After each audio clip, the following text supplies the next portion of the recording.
அவர் நேற்று எடுக்கிறப்ப நாங்கள் பார்க்குறப்ப பார்த்தீங்கன்னா அந்த கட்டிலில் படுத்துருக்கிறப்போ அவர் என்னன்னு சொல்கிறதுனே தெரில. 44 வயது.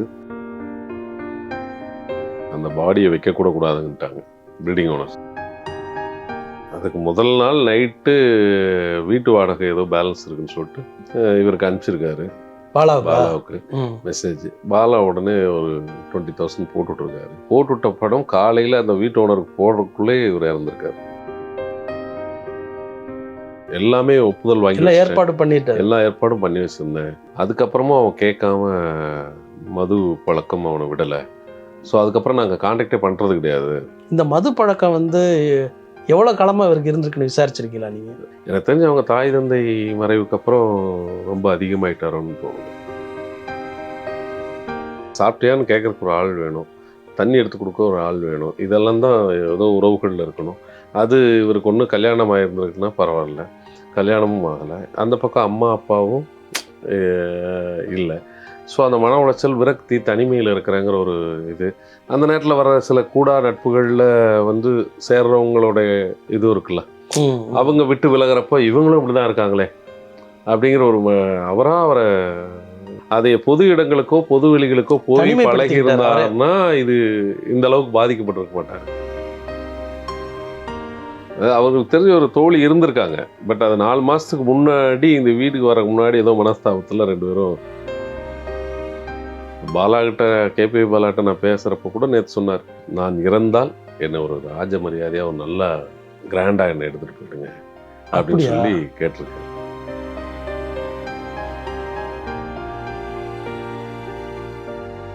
ஆச்சி அதிரசமா விடுங்க, கையில தட்டி சூடான எண்ணெயில பொரிச்சா அதிரசம் ரெடி. வணக்கம், இது வாவ் தமிழா. நடிகர் அபிநயுடைய மரணம் பலரையும் வருத்தத்துக்குள்ளாக்கி இருக்கு. அவரோடு கடைசி கட்ட அந்த பயணத்தின் போது உடன் இருந்த நடிகர் விஜய் முத்து அவர்களோடு நம்ம பேசலாம். வணக்கம் சார். வணக்கம். அபிநய் ஒரு நல்ல ஒரு ஹேண்ட்ஸமான ஒரு மனிதர். அவர் தனுஷோட இளமையாக நிறைய படங்களை நடிச்சிருக்காரு. அவருக்கு என்ன நடந்தது, ஏன் இந்த நிலைமை வந்தது? திடீர்னு காலையில் தகவல் சொன்னாங்க நடிகர் சங்கத்தில் நிர்வாகிகள். அதை கேள்விப்பட்ட உடனே நீ போய் கொஞ்சம் கூட இருந்து எல்லாம் பண்ணு, நாங்கள் கொஞ்சம் அவுட் ஆஃப் சிட்டியில் இருக்கோம். சரி, போய் பார்க்குறப்ப தான் தெரியும் அவர் நிலை என்னன்னு. ஆக்சுவலாக நேற்று அந்த பாடியை வைக்கக்கூட கூடாதுன்ட்டாங்க பில்டிங் ஓனர்ஸ். அப்படியா? அதோட வாடகைக்கு குடியிருந்தார். வாடகைக்கு இப்போ தற்சமயத்தில் தான் ஏதோ 2-3 மாதங்களுக்கு முன்னாடி அந்த வீட்டுக்கு போயிருப்பாராட்டு. இல்லை இங்கே வைக்கக்கூடாது அப்படி இப்படின்னு இது பண்ணாங்க. அப்புறம் அதெல்லாம் இங்கே சங்க நிர்வாகத்துக்கு தெரியப்படுத்தி அண்ணன் பூச்சி முருகன் அவர்களுடைய உதவினால் அதெல்லாம் அவங்கள சரி பண்ணி அதுக்கப்புறம் தான் அதுக்கு அடுத்த நிகழ்வுகள் எடுக்கிறதா. தொடர்ந்து பல படங்கள், முக்கியமான படங்கள் நடிச்சுக்கிட்டு இருந்தார். எந்த கட்டத்தில் அவருக்கு இந்த மாதிரியான ஒரு நிலைமைக்கு வந்தது? அவருக்கு அது கல்லீரல் பாதிப்புன்னு சொல்கிறாங்க. அது கல்லீரல் மாற்று அறுவை சிகிச்சை செய்வதற்கான ஏற்பாடு நடந்துகிட்டு இருந்தது அப்படின்னாங்க. ஒரு கட்டத்தில் நடிகர் தனுஷ் பெரிய அளவில் உதவி பண்ணார். இன்னும் சிலர்களும் உதவி பண்ணார். கேபி பாலா உதவி பண்ணியிருக்காரு. அவர் எங்கே அவருடைய வாழ்க்கை இந்த இடத்துல மாறிச்சுன்னு கொஞ்சம் தெரியுமா? ரிலேஷன் சைடில் பேசுகிறப்ப தான் அவங்க சொந்தத்தில் ஒருத்தர் அட்வொகேட்டாக இருக்கார் ஹைகோர்ட்டில். அவர் சொன்னது ஒரு அதிர்ச்சியாக இருந்தது. அவர் என்னென்னா, கல்லீரல் மாற்றுக்கே எல்லாம் நான் தயார் பண்ணி எல்லாமே ஒப்புதல் வாங்கி எல்லா ஏற்பாடும் பண்ணி வச்சுருந்தேன். அதுக்கப்புறமும் அவன் கேட்காம அவனுடைய மது பழக்கம் அவனை விடலை. ஸோ அதுக்கப்புறம் நாங்கள் கான்டாக்டே பண்ணுறது கிடையாது அப்படின்னு சொல்லி சொன்னார். சரி சார், அது இதுக்கு முன்னாடி என்ன நடந்ததோ இப்போ இறந்துருக்காரு. நீங்கள் யாராவது ஒரு கையெழுத்து போடுறீங்கன்னா தான் அடுத்த அவருடைய ஏன்னா இறந்தது ஆஸ்பத்திரியில் கிடையாது, இறந்தது வீட்டில். அதுவும் நள்ளிரவில் இறந்துருப்பாராட்டிருக்கு. காலையில் அட்டெண்டர் யாரோ போய் பார்க்குறப்ப தான் தெரிஞ்சிருக்கு. அதனால் ஏதாவது நாளைக்கு தவறான இதாகிடக்கூடாது அப்படிங்கிறதுக்காக அவங்கள வர சொன்னால் எங்கே யாருமே வரல. அப்புறம் கடைசியாக நம்ம மீடியாக்கள் பத்திரிகைகள் மூலமாக தயவு செஞ்சு யாராவது ஒருத்தருவாங்க அப்படின்னு சொன்னதில் அவங்க இவர் வேற 2வது அம்மா மலையாளி, அப்பா அபிநயோடைய அப்பா பெங்களூராக இருக்கார். அதனால எந்த சொந்தக்காரன் நம்ம எதுக்கு போகணும் அப்படிங்கிற ஒரு இது. 2வது இவரும் யாருக்கிட்டையும் அதிகமா நெருக்கி நெருங்கி பழகலை போல இருக்கு. ஏன்னா இவருக்கு யாரும் அந்த காலகட்டங்களில் உதவி செய்யாமல் இருந்ததோ இல்லை தாய் தந்தையே போயிட்டாங்க அப்படிங்கிற ஒரு விரக்தியோ உடன் பிறந்தவர்களும் யாரும் இல்லை. ஸோ அதனால் யார் தொடர்பு கொள்றதுமே பெரிய சேலஞ்சாக இருந்தது. எப்படியோ ஒருத்தரை வர வச்சு அவங்க ஒரு குடும்பம் வந்தாங்க அந்த சைட்லேருந்து, அப்பாவோட சைட்லேருந்து, அப்புறம் அம்மாவோட சைட்லேருந்தும் அவங்க பிரதரை யாரோ ஒரு பசங்க வந்தாங்க. அப்புறம் அதை யார் தகனம் செய்யறதுக்கான இதை ஏற்றுக்கிறது, ஏன்னா அதை யார் வைக்கணும்னு ஒன்று இருக்குல்ல. ஆமாம். அதனால அதை யார் பண்ணுறதுன்னு எல்லாத்தையும் கலந்து பேசி அப்புறம் அவங்க அம்மா சைடில் இருக்கிற ஒரு தம்பி தான் பண்ண வச்சோம். இந்த மது பழக்கம் வந்து எவ்வளோ காலமாக அவருக்கு இருந்திருக்குன்னு விசாரிச்சிருக்கீங்களா நீங்கள்? அதான் அவங்க தான் சொல்கிறாங்களே ரொம்ப வருஷமாக இருக்குங்கிறாங்களே. எனக்கு தெரிஞ்சு அவங்க தாய் தந்தை மறைவுக்கு அப்புறம் ரொம்ப அதிகமாயிட்டாரோன்னு தோணுது. ஓ, நம்ம நெருங்கி பழக்கம் இல்லை, நான் சொல் வச்சு நமக்கு சொன்னவங்கள வச்சு தெரிஞ்சு வந்தது. அதில் தான் ரொம்ப இதாக இருக்காது. தனிப்பட்ட முறையில் நடிகர்கள் வந்து சில பேர் உதவி செய்திருந்தாலும் நடிகர் சங்கம் வந்து அவருக்கு வந்து இந்த இந்த துயரமான சூழல்லேருந்து அவரை மீட்டெடுக்க எந்த முயற்சி எடுத்துக்கலையா? இல்லை சார், அவர் ஆக்சுவலாக வந்து நடிகர் சங்க உறுப்பினர் கிடையாது.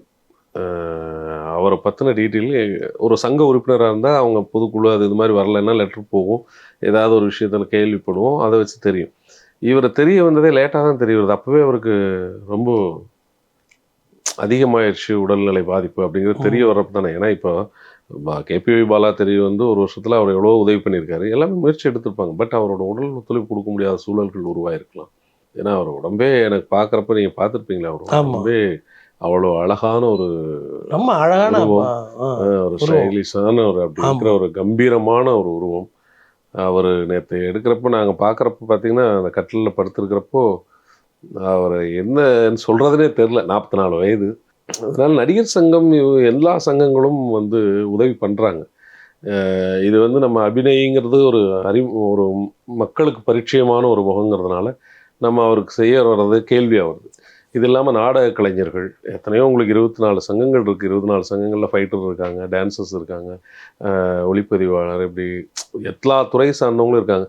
இவங்களுக்கெல்லாம் அவங்கவுங்க சங்கங்கள் பண்ணுறாங்க. அந்த சங்கங்கள் பண்ணுது. ஒரு சில படங்களில் ஒர்க் பண்ணுறப்போ அந்த நடிகர்கள் ஏதாவது முடிஞ்சதை பண்ணுறாங்க. அதெல்லாம் வெளியில் பத்திரிகை ஊடகங்களுக்கு வர்றதில்லை தானே தவிர எல்லாருமே நல்லது தான் பண்ணுறாங்க. நமக்கு ஒன்றும் இல்லை, கொரோனா காலம்னா ஓடி வந்து நடிகர்கள் தான் முன்னாடி நிற்கிறாங்க. ஒரு கவர்மெண்ட்டில் ஏதாவது பேரழிவுகள்னால் அவங்க கொடுக்காம இல்லையே, கொடுத்துட்டு தான் இருக்காங்க. நான் வந்து அபிநயிட்ட வந்து ஒரு 2 மாதத்துக்கு முன்னாடி பேசினேன். ஃபோனில் பேசும்போது அவர் ரொம்ப அக்ரெசிவாக பேசினார். அதாவது எல்லாரும் என்னை வந்து தப்பாக நியூஸ் போடுறாங்க, என்னை வந்து ஏன் சார் இப்படி எழுதுறீங்க, இப்போ யார் சார் சொன்னது உங்களுக்கு, நான் வந்து மோசமான கண்டிஷனில் இருக்குன்னு யார் சொன்னது அப்படின்னு ரொம்ப கோபிச்சுக்கிட்டாரு. நான் வந்து அவரை வந்து சமாதானப்படுத்தி, இல்லை சார் எனக்கு ஒரு தகவல் நண்பர்கள் மூலமாக கிடைச்சது, அதனால உங்களை சந்திக்கலாம்ங்கிறதுக்காக வர்றேன். ஒரு ஃப்ரெண்ட்லியாக, இது வந்து பேட்டி கிடையாது, ஒரு ஃப்ரெண்ட்லியாக நம்ம சந்தித்து பேசலாம் அப்படிங்கிறதுக்காக, உங்களை பற்றி தெரிஞ்சுக்கிறதுக்காக, உங்களுக்கு என்ன பிரச்சனைன்னு தெரிஞ்சுக்கிட்டு அதுக்கு ஏதாவது உதவி செய்யலாம் அப்படிங்கிறதுக்காக நான் வந்து சந்திக்கிறேன் சார்.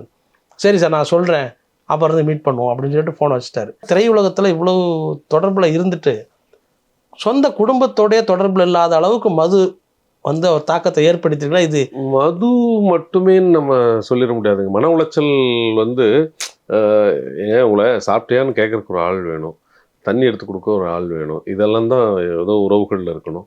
அது இவருக்கு ஒன்று கல்யாணம் ஆகிருந்துருக்குன்னா பரவாயில்ல, கல்யாணமும் ஆகலை, அந்த பக்கம் அம்மா அப்பாவும் இல்லை.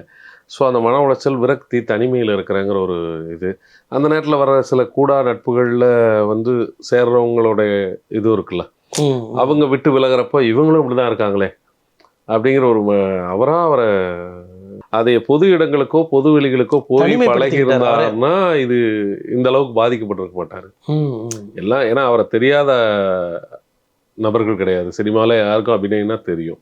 நல்ல பின்னணி குரல் கலைஞர் வேற. அப்படியா? ஆமா, துப்பாக்கிங்கிற படத்துல வித்யுத், அவர் பேர் என்ன, அவருக்கு குரல் கொடுத்துருக்காரு. அப்ப அவருக்கு குரலுக்கு கூட அவருக்கு ஒரு வருமானம் இருக்குங்கிற துறையில தானே இருந்திருக்கு. இவர் இறந்த பிறகுதான் இவர் இவ்வளவு இந்த பின்னணி பேசியிருக்காருங்கிற விஷயமே வெளியே தெரியுது. எவ்வளோ பெரிய வில்லனுக்கு பண்ணியிருக்காரு, இந்த படத்தில் பண்ணியிருக்காருன்னு சொல்லி. அது அவங்க அதெல்லாம் இருக்கிறப்ப இவர் அந்த சங்கத்துக்கு கூட இவர் டப்பிங் யூனியனுக்கு கூட இவர் சரிவர அந்த சந்தாக்களை கட்டாமல் அப்படியே கார்டு கேன்சல் ஆகிருக்குன்னு கேள்விப்பட்டேன். அப்போ அவர் ஏன் அவர் அவ்வளோ அஜாக்கிரதையாக இருந்திருக்காருன்னு ஒரு கேள்வி வருதுல்ல. அதெல்லாம் நம்மளுக்கு ஒரு சப்போர்ட்டிங் இல்லை. ஆமாம், நமக்கு ஒரு 10 ரூபா வருமானம் கொடுக்குற ஒரு தொழில். அதுதான் அவரே அவரை துன்பப்படுத்திக்கிட்டாருன்னு தான் சொல்லணும். ஏன்னா எல்லா இதுலேயுமே அவர் யாருடைய உதவியும் இல்லாமல் இருக்கணும்னு இருந்திருக்காரு. ஏன்னா உதவிகள் கேட்கப்பட்டு அது கிடைக்கப்பெறாமல் அவரோட பேட்டிகள் இப்போ தான் நான் பார்க்குறப்ப சொல்லு அதெல்லாம் வந்து அவர் எதுக்கு நம்ம கேட்கணும். பாலாகிட்ட கேபி பாலாகிட்ட நான் பேசுகிறப்ப கூட நேற்று சொன்னார். ஆனால் அவர் ஒரு வார்த்தை சொன்னார், இன்னொருத்தன் இறந்து நான் பிழைக்கணுங்கிற வாழ்க்கை வேண்டாம் அப்படின்னாரு. அப்போ ரொம்ப தனிமையாக உட்காந்துட்டு நம்ம இதை பண்ணலாமா அது பண்ணலாமா இப்படி இருக்கணுமா ஏன் அப்படி இருக்கணும் எதுக்காக நம்ம மீது கருணை காட்டுவாங்க, நம்ம ஏன் இன்னொருத்தர் கருணையாக பார்க்கணும், நம்மளை ஏன் ஒரு இதாப்பா அந்த மாதிரிலாம் யோசிச்சிருக்கிறாரோன்னு எனக்கு தோணுது. ரூமை விட்டு வெளியில் வந்து ஒரு நல்ல நல்ல நிகழ்ச்சிகள் நடக்குது, இவர் சினிமா நிகழ்ச்சிகள்ல கலந்துக்கிட்டாலே ஒரு பார்வைக்கு வருவார், 4 பேர் டைரக்டர்ஸ் வந்து நடிக்க வைப்பாங்க, அது மூலம் வருமானம் வரும். சென்னையில் எந்த இடத்துல குடியிருந்தாருன்னு சொல்ல முடியும்? ரங்கராஜபுரத்தில் தான் இப்போ லாஸ்ட்டாக ஒரு 4 மாதத்துக்கு முன்னாடி வந்து இருந்திருக்காரு. அதுக்கு முன்னாடி எங்கே இருந்திருந்தாரு? அதுக்கு முன்னாடி எங்கே இருந்தாருன்னு எனக்கு சரியாக தெரியல. அதுக்கு முன்னாடி வேற ஒரு இடத்துல நண்பர்கள் சில பேர் உதவிகளோடு இருந்திருக்காரு. இது கூட பாலா தான் இந்த வீடு குடிச்சு வச்சுருந்தாருன்னு கேள்விப்பட்டேன். அதுக்கு முதல் நாள் நைட்டு வீட்டு வாடகை ஏதோ பேலன்ஸ் இருக்குன்னு சொல்லிட்டு இவருக்கு அனுப்பிச்சிருக்காரு பாலாவுக்கு மெசேஜ். பாலா உடனே ஒரு 20,000 போட்டுட்ருக்காரு. போட்டுவிட்ட படம் காலையில் அந்த வீட்டு ஓனருக்கு போடுறதுக்குள்ளே இவர் இறந்துருக்காரு. நைட்டு தான் கேட்டிருக்கீங்க போட்டிருக்காரு. போட்டு காலையில் இவருக்கு தகவல் வந்து இறந்துச்சுன்னு போகுது. இப்போ நேற்று யார் யார் வந்தது சார் சினிமா ஆட்கள்? சினிமாவில் பெருசாக யாரும் வரல சார். ஊடகங்கள், காவல்துறை, தென்னிந்திய நடிகர் சங்கம் நிர்வாகிகளுடைய முன்னெடுப்பு. பாலாகிட்ட அவர் இறக்குறதுக்கு முன்னாடி நான் இறந்தால் என்னை ஒரு ராஜ மரியாதையாக ஒரு நல்ல ஒரு கொஞ்சம் கிராண்டாக என்னை எடுத்துகிட்டு போயிடுங்க அப்படின்னு சொல்லி கேட்டிருக்காரு. ரொம்ப அர்த்தமா இருக்கு. அதை மட்டும் அவர் அதனாலேயே பாலா வந்து நாங்கள் அதுக்கு முன்னாடியே எல்லா ஏற்பாடுகளுக்கும் பேசிகிட்டு இருந்தோம். நடிகர் சங்க சார்பாக பூச்சியனும் கார்த்தி சார் இவங்கெல்லாம் பேசி என்ன செலவாகுதோ அதை பண்ணலாம், நீங்கள் ஏற்பாடு பண்ணிருமுத்து அப்படின்னா அதுக்கான வேலைகள் செஞ்சுட்டு இருந்தோம். அப்புறம் பாலா வந்து இந்த மாதிரி என்கிட்ட ஆசைப்பட்டுருக்காரு, அதை நான் என்னுடைய செலவில் பண்ணணும் அப்படின்னாரு. அப்புறம் அதெல்லாம் தாண்டி ஆர்கே சுரேஷன்னா அவர்கிட்ட எவ்வளோ கேட்குறாரு, தம்பி நானும் ஏதாவது பண்ணுறேன் பாலாட்ட. அப்போ பாலா இருந்துட்டு இல்லைண்ணே இது என்னுடைய ஆசைண்ணே அப்படின்ட்டாரு. பெருந்தன்மையாக சொல்லிட்டாப்புல. அப்புறம் ஆர்கே சுரேஷன் பெருந்தன்மையாக என்ன பண்ணிட்டு போயிட்டான்னா என்கிட்ட ஒரு அமௌண்ட்டை தம்பி அனுப்பிச்சிருக்கேன், உனக்கு கடைசியாக எதாவது தேவைன்னு பார்த்துட்டு இது பண்ணிட்டு சொல்லுன்னாரு. பெருசாக ஒன்றும் செலவாகலை. அப்புறம் பேலன்ஸ் இருக்குன்னு சொன்னேன். அப்புறம் ஒரு 2 குழந்தைங்களுக்கு கல்வி கொடுக்குறக்கு ஒரு சொல்லி அதை கொடுத்தோம். மீதி பேலன்ஸ் இருக்குன்னு நாளைக்கு ஏதாவது ஒருத்தருக்கு அவசரம் தேவைன்னா அதை பயன்படுத்தினார். நான் திருப்பி அனுப்பி போனதே வேணான்ட்டார். அந்த பெருந்தன்மை ஆர்கே சுரேஷனுக்கு நன்றி சொல்லுவேன். இப்போ சினிமாவில் வந்து இந்த மாதிரி ஒரு நீண்ட காலமாக துயரத்தோட போராட்டமான ஒரு வாழ்க்கையை சந்தித்தது 2 பேர். ஒருத்தர் வந்து நம்ம பெரும்புள்ளி பாபு, அதுக்கப்புறம் அபிநய். இவங்க 2 பேரும் வித்தியாசமான ஒரு துயரத்தை சந்திச்சாங்க. வந்து அந்த ஏதோ சீக்வன்ஸில் நடிக்க வேணான்னு சொல்லி அப்படிதான் நான் கேள்விப்பட்டது. அது வேறு, இது வேறு. இது வந்து இவர் என்ன கேட்டால் இவருக்கெல்லாம் நல்லா வந்திருக்கக்கூடிய ஒரு மனிதன். அவராது வந்து ஒரு சம்பவத்தால் இதானது. இவர் அப்படி இல்லையே. இவர் தன்னை ஒரு கான்ஃபிடன்ட் மேனாக இல்லாமல் இருந்துட்டாரோன்னு எனக்கு தோணும். மன ரீதியாக ரொம்ப பாதிக்கப்பட்டிருப்பாரோன்னு தோணுது. ஏன்னா இல்லாட்டி தனிமையிலேயே இன்னைக்கு எவ்வளோ பேர் இருக்காங்க சார். உலகத்தில் எவ்வளவோ பேர் தனியாக இருந்து வாழ்ந்து காமிக்காங்க. நமக்கு பக்கத்தில் இல்லைன்னா அவங்க அப்பா அம்மாவுடைய இழப்புக்கு அப்புறம் தான் இவர் இந்த மாதிரி ஆயிருப்பார்னு தோணுது. இவர் சினிமாவில் இருக்காருன்னா அவங்க ஃபேமிலியில் வந்து யாரும் தொடர்பு இல்லாமல் இருந்திருப்பாங்கன்னு நினைக்கிறேன். அவங்க ஃபேமிலியில் அந்த இதில் அவங்க அம்மாவே இன்னைக்கு ஒரு இதில் பார்த்தேன். அது நிஜமாக போயான்னு தெரியல. ஒரு பிரபல முன்னாடி ஒரு நடிகையாக இருந்தவங்கிற மாதிரி தான் பார்த்தேன் ஒரு இதில். அது அவங்களுக்கு பிரச்சனை இல்லை. அவங்க அப்பா அம்மாவோட உறவுக்காரங்கள் தான் இந்த ஊர். அவங்க இதில் இவங்களுக்கு ஏதாவது சொந்த பந்தத்துக்குள்ள மனவர் இப்போவே இதை எடுத்தால் நம்ம ஏதாவது பதில் சொல்ல வேண்டியது வந்துருமோ அது வந்துருமோன்னு இப்படியெல்லாம் ஒரு நிறைய பேர் விலகிறாங்க. விலகிருந்தாங்க. அதுதான் அந்த பையனுடைய அதான் நீங்கள் வெளியுலகத்துக்கு வரணும் சார்.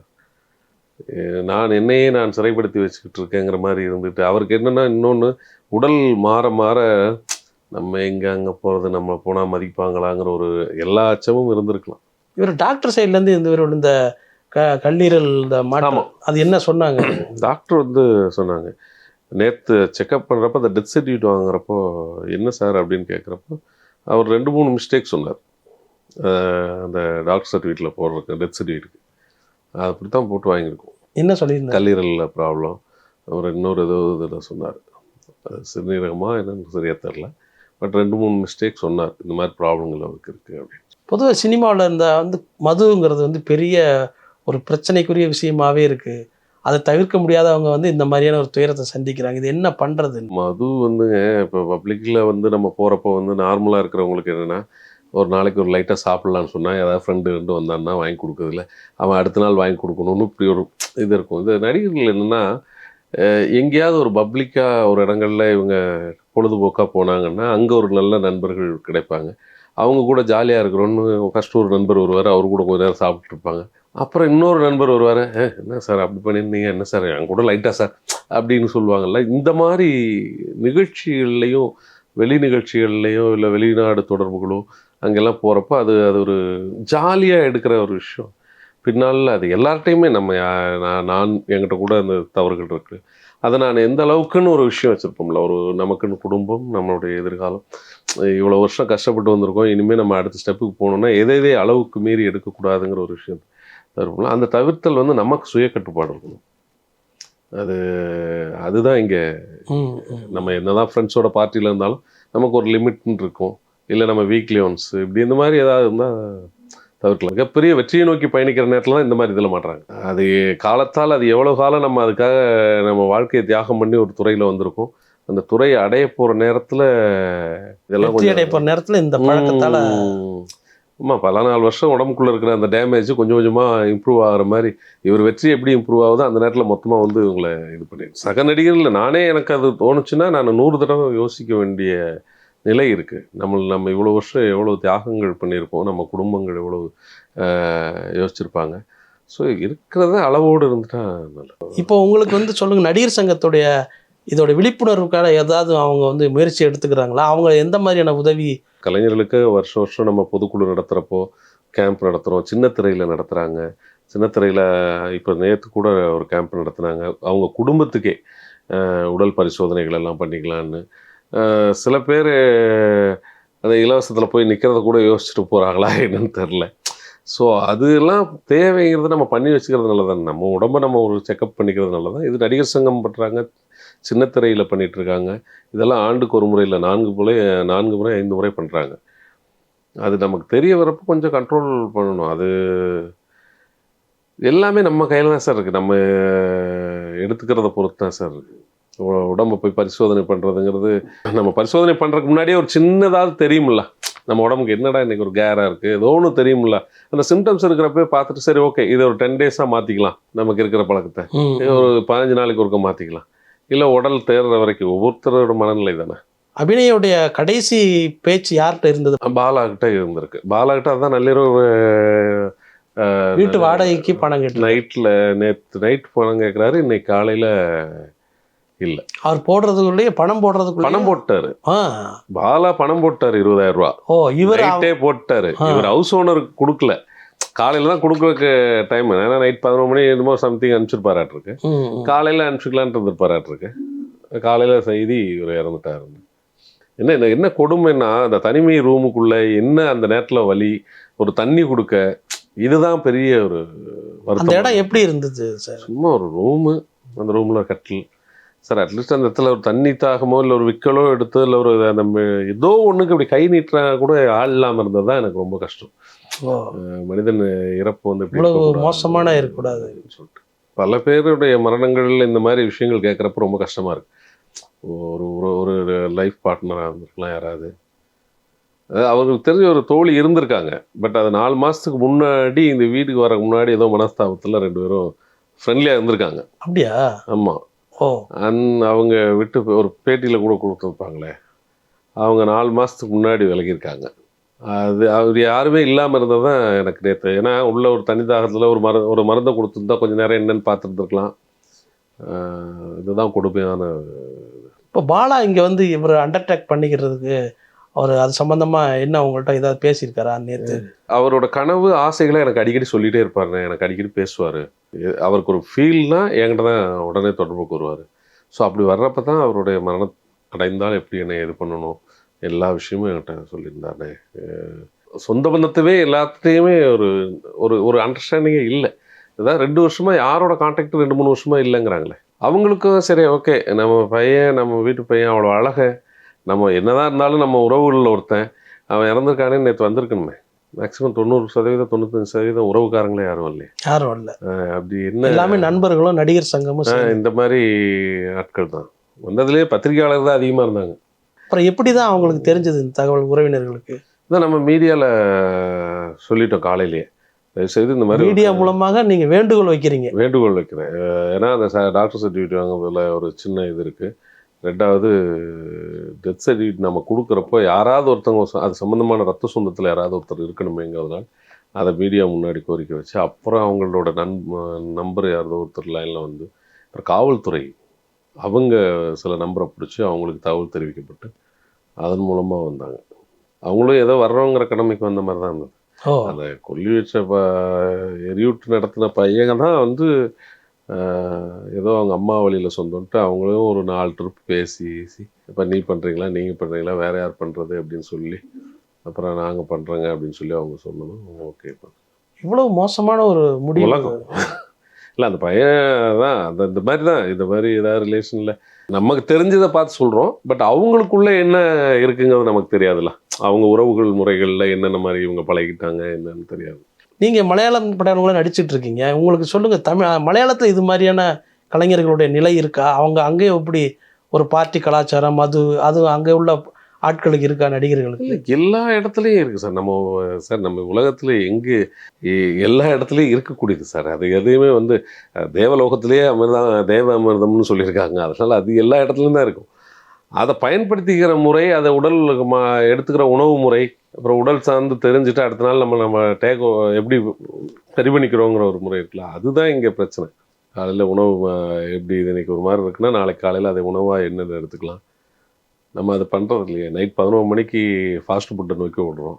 அந்த நேரத்தில் நம்ம அந்த ஃபாஸ்ட் ஃபுட்டுக்கு பதிலாக வேறு ஏதாவது, நானே கூட சொல்கிறேன் சில நேரங்களில் அது அந்த மாதிரி உணவு முறைகளையும் கொஞ்சம் ஆயிலாகவும் காரமாகவும் போட்டு நம்ம பாட்டுக்கு அது உள்ளே இருக்கிற பொருளுக்கு ஏற்கனவே ஒரு எரிபொருளை விட்றோம். அதுக்கப்புறமும் மேலே வேறு விஷயங்களை கொடுக்குறது தான் அது உடம்பு எவ்வளோ நேரம் தாங்கும். இவருக்கு உணவு தினமும் சாப்பாடெல்லாம் யார் கொண்டு வந்தது? இது அதான் ஒரு அட்டெண்டர் இருந்திருக்காரு. சரி, அவர் தான் ஏதோ அவருக்கு தேவையானது வந்து அது பாலா மூலமாக வச்சிருக்காரு. ஆமாம், இப்போ 4 மாசமா பாலா மூலமாக தான் அந்த வச்சுருந்துருக்காங்க. அவரோட தேவைகளுக்கு அட்டெண்டர்னா அது பழகின பையங்களாம் யாருன்னு தெரியல. ஆனால் ஒரு பையன் வந்துட்டு போயிட்டு இருந்திருக்கான். அவர் தான் வந்து காலையில் போய் பார்க்குறப்போ இந்த மாதிரி. துள்ளுவது இளமை படத்தில் நடித்த போது ஒரு அழகான பெரிய ஹீரோ வரப்போறாருன்னு நினச்சிக்கிட்டு இருந்த அந்த நடிகர் அபிநயோடைய அந்த வாழ்க்கை இப்படி முடியும் அப்படி யாருமே எதிர்பார்த்துருக்க மாட்டாங்க. சில ஃபோட்டோஸ்லாம் இப்போ தான் பார்க்குறோம். அப்படி இருக்காங்க, கலரும் சரி, ஹேர் ஸ்டைலு, ஹைட்டு, அந்த எப்படி எங்கே இது விதின்னு சொல்கிறத விட நம்மளுடைய தவறுகளும்னு சொல்லலாம், அவருடைய தவறுகள் தான் சொல்லணும். இப்படியான ஒரு கலைஞனுக்கு ஏற்பட்ட வாழ்க்கையை பற்றி நீங்கள் என்ன சொல்ல விரும்புகிறீங்க? நம்ம என்ன சார் சொல்கிறது, நம்ம இந்த சினிமா துறையில் ஒரு நாள் வாய்ப்பு கிடைத்து வர்றதே இன்னைக்கு பெரிய ஒரு இது. இத்தனைக்கும் அவர் வந்த காலங்களில் ஃபிலிம் கேனு 10 டைரக்டர் தான் இருப்பாங்க, 10 ப்ரொடியூசர் தான் இருப்பாங்க. அப்போவே சேலஞ்சிங்கில் வந்திருக்கிறாரு, அவ்வளோ பெரிய சேலஞ்சில் வந்திருக்கிறாரு. இன்றைக்கெல்லாம் டிஜிட்டலு, யார் வேணாலும் போகலாம், யார் வேணாலும் என்ன வேணாலும் பண்ணலாம், எங்கேருந்து வேணாலும் நடிக்கிறக்கு வரலாம் அப்படின்னு இருக்கிற காலகட்டத்தில் அவர் சினிமா கை கொடுக்கலன்னு சொல்கிறது தவறு. அவர் சரியில்லைன்னு தான் சொல்லுவேன். பெரிய ஒரு வெற்றி படம் வந்தாலும் ஒரு தோல்வி படத்தை சந்திக்கிறாங்க. அதுக்காக மன உளைச்சல்லையே இருந்துட முடியுமா? அடுத்த வெற்றிக்காக போராடணும்னு தானே சொல்கிறோம். ஸோ அந்த நேரத்தில் நம்ம ஆட்கள்கிட்ட இருக்கிற அந்த மன விரக்தி, ஒரு 2 மாதம் படப்பிடிப்பு இல்லைன்னா ஒரு மாதிரி ஆகிடும். எல்லாருக்கும் இருக்கிறது தான். பட் அதையெல்லாம் சகிப்புத்தன்மையோடு வாழ கற்றுக்கிட்டா இந்த மாதிரி நிகழ்வுகளுக்கோ இல்லை நம்மளுக்கு தேவையான இன்பம் அதில் இருக்குன்னு தேடுறதோ அதெல்லாம் தவிர்க்கப்படலாம். உங்களோட நேரத்துக்கு ரொம்ப நன்றி சார். நன்றி.